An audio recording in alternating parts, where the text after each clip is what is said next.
Hi there. So, I want to talk about stress and challenges and what they do to our energetic system and how we can manage those things in a way that transforms the external stimulus and pressure or adversity into your advantage. And that is possible and it can happen. I've been offering this yoga series and teaching the tools and the technologies that it's taken me a couple of decades to accumulate and put together that are designed for times just like this when we're going through an external pressurized container.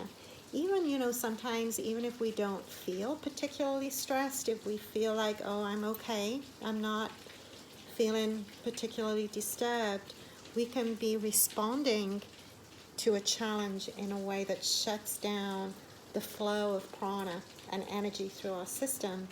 And in order for us to thrive and to do well, we want to increase the flow of prana and energy through our system, not have it be decreased. So I've noticed, even when I'm feeling like I'm doing all right, I'm feeling pretty good today, that when I come to lie down and relax, like my jaw's tight, or my heart's contracted, or I've got knots in my belly, these are signs that your body's actually running on an adrenalized response rather than in a relaxed response. And when we're in the adrenalized response, we're in our sympathetic nervous system.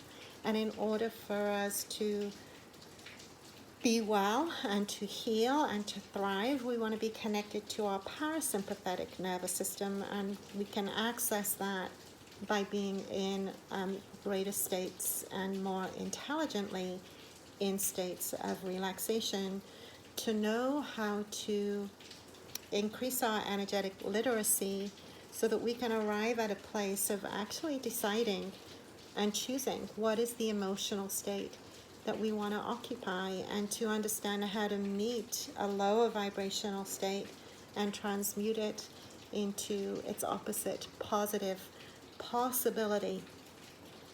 So that's what I want to teach. We're going to do every Sunday at 11 o'clock, same time, same place.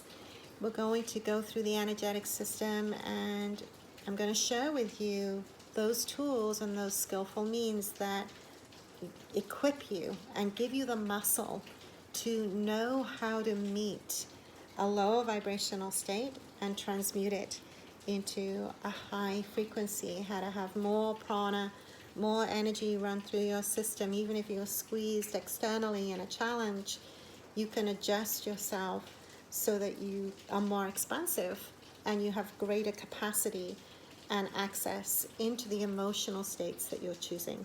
So that's what I'm up to, and I want to invite you to join me. It's going to be free for this whole series that I think is going to be, this whole time that we're in this interesting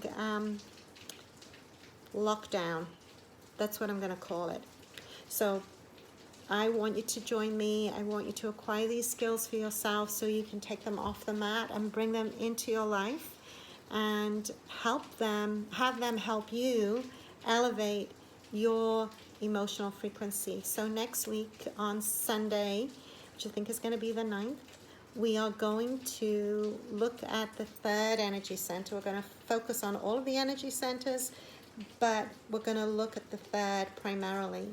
And the third energy center is in charge of the emotion of anxiety or inner peace and inner equanimity. And I can show you how to get from anxiety into inner peace and equanimity so that you're masterful in your emotional signature and your energetic vibration, and you can occupy the states that you're choosing, not the states that your body is reacting to because of external stresses. And I really feel like this is the skill of our time. As we get confronted with more and more challenges, of more and more difficulties of things that we need to do, it's more than useful and beneficial to have this capacity within you to expand into an emotional frequency and vibration that is of your choosing and not someone else's. So we may not be able to control all of the things that are going on outside of us, but we absolutely can be masterful in our influence that we have over what is going on inside of us. And now is the time to be equipped with these skills so that you can use them when they're needed. So I invite you to join me. I think when you go through the practice and you go through the process, everything that I said makes more sense because it's explained to you through the language of your body and through the experience of what you're feeling, and it will really support you through these challenging and difficult times. Anyway, namaste. I look forward to seeing you on the mat.